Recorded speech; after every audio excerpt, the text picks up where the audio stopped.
Welcome to my small garden. In today's video I just want to take you on a tour, my first presentation of what I have in my garden, how the layout is, and more or less what I'm planning for the future.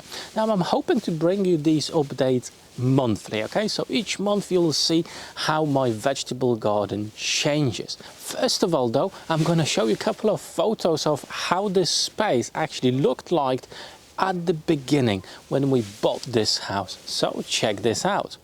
As you can see, it was just a flat surface, nothing on it really, a bit of grass, and that's about it. So I decided this is the perfect place for a vegetable garden, something that I always wanted. My vegetable garden is divided in 3 sections. The one behind me at the minute, as you can see, it's empty.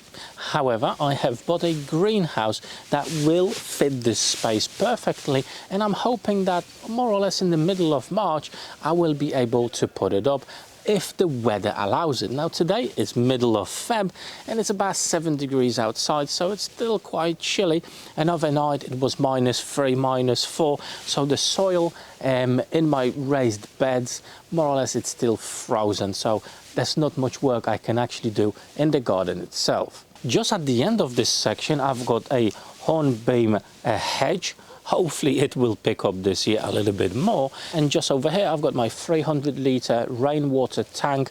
It saves you a bit of money. Instead of running the water for the plants from the house, I can actually use some rainwater, and I actually do have a larger tank that gathers the whole rainwater from the house. I'm going to show you in a minute, but I do have a pump that goes from the main tank to this one, so when this is getting empty I'm just turning on the pump and it fills it up. So that's my solution for having enough water for the plants during the season. So this section is actually divided from the section with the raised beds with a piece of about 60 centimeter wide strip. Over here I do have some blueberries, mirabelles, although these will go. I had absolutely no fruits from them for about 3 years now, and they're just taking too much space. I'd rather have a full row of blueberries, blackberries, anything like that, rather than the mirabelle, so they will be going. Maybe my dad will take them to his allotment, but for me they're definitely grown too big, and even if I trim they just grow super quick and they don't give me any fruit, so I'm not going to be keeping them for this season, that's for sure. Also on this side I do have a few largish flower pots. Basically I use them for the excess amount of vegetables I had, and some flowers as well, so I could get some bees into my vegetable garden. Okay, so mainly I had tomatoes here, I had some peppers in the other one, and flower pots like these, they're a little bit bigger and you can utilize them for different types of vegetables. And for this upcoming season I'm going to go through some bits and pieces, maybe some tips for you on how to utilize those, especially if you don't have too much space in your vegetable garden, or you don't have space at all. You can still have some really nice greens using flower pots like these. They will still produce you good harvest, and sometimes they're just the best solution overall. The next section of my garden are the raised beds. Okay, so this is where the magic happens. Now the sizes of them, they're 1.2 meter wide, and I've got 2 sizes when it comes to the length.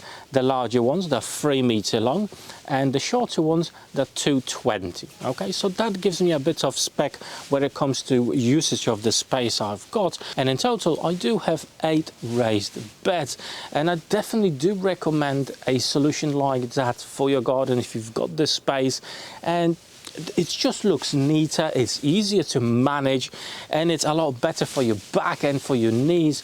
You can actually put a board between them and just sit as you do the work, as you plant your vegetables, or when you harvest, or just look after them. Absolutely brilliant idea. And I do actually have a full video on how to make them, as it's not just a couple of boards of wood. There goes a little bit more to them, so I do have a full build video on that. I'm going to leave a link to that video down below in the description of this one and in the pinned comment as well. However, in the future I will do a separate video on them as they are now, what to do them, how to look after them, and why I think they're really good.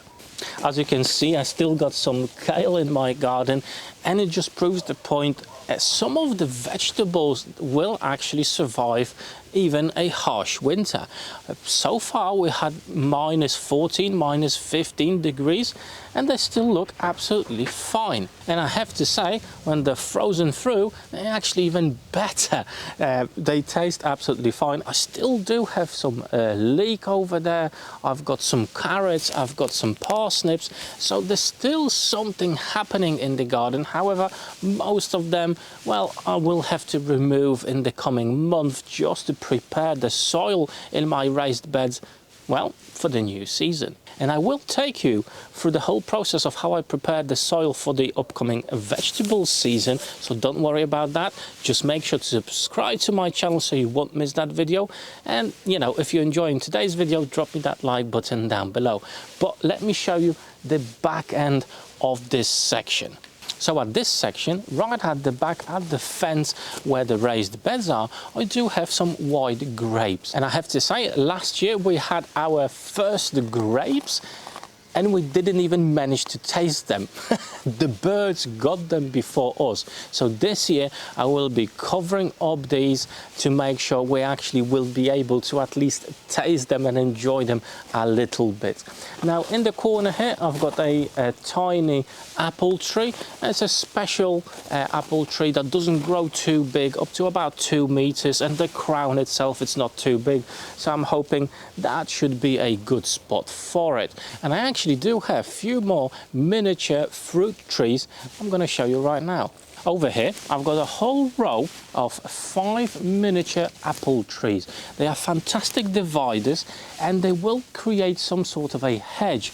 Now I do have a steel rope going across there. I've got 2 levels at the minute, but I think I'm going to add a third one this year, as they're about 1.2 meters tall and I don't want them to get any bigger. However, I think one more row will be absolutely fine. Now, I've actually put them in the ground last year, and last year in the same season I had some fruits from them already. They actually, as trees, they don't last too long. You're probably going to have to change them every 5 or 7 years. It all depends how they accommodate in your garden, but I think it's a nice thing to have in a smallish garden. They don't take too much space, they will give you some fruit, and they make for a really nice and cute hedge, stopping that wind from blowing across your vegetable garden. So yeah, definitely a very nice idea here, guys. Now in this section, the final section that's next to the road, I've got some grass in the middle,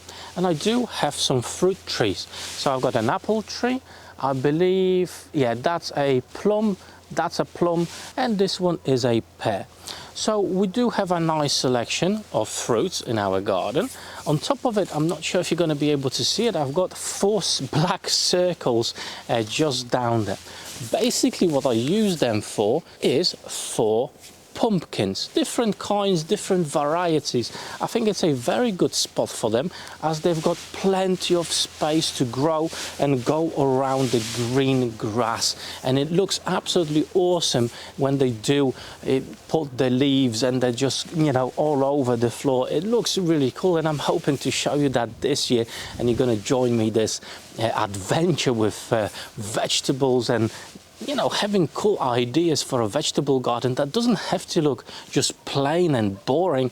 You can actually bring some really cool looks to your garden that, you know, will produce some very nice vegetables, but at the same time, as I say, it's going to look interesting, and that will make you happy, because I was quite happy when I had my vegetable garden in the peak season. It looked absolutely awesome. So now let's go at the back of this section. And at the back row, I've got a plum tree, obviously the old miniature, and 2 cherry trees. I've not had any harvest from them, so I don't know how they taste, but hopefully this year we'll see some fruits on them. And also I've got 2 large flower pots in here.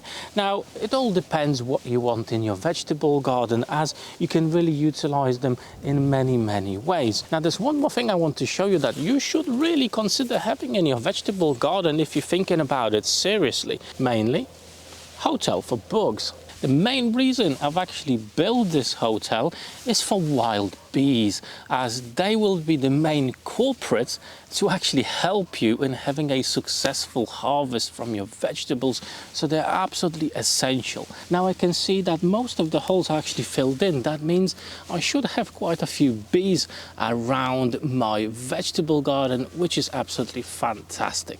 And I do have a video on my second channel how to actually make something like this, and I do encourage you to create it as well, as I say, it's one of the essential things. However, I will be having a separate video on this, how to look after your bees and why is it really important. So I'm going to go into much more detail in a future video.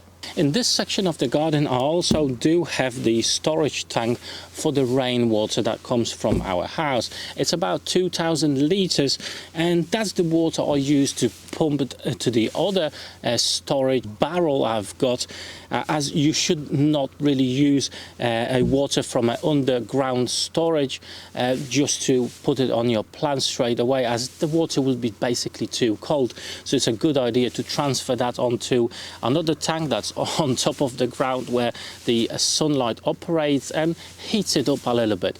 That type of water would be a lot better than the one from underground storage tank. Now, I hope I piqued your interest a little bit with my garden and with the information I currently have, and I'm still learning, so there's still a lot to learn about growing your own vegetables, and I want to share with you the knowledge I have and what I'm going to learn on the way.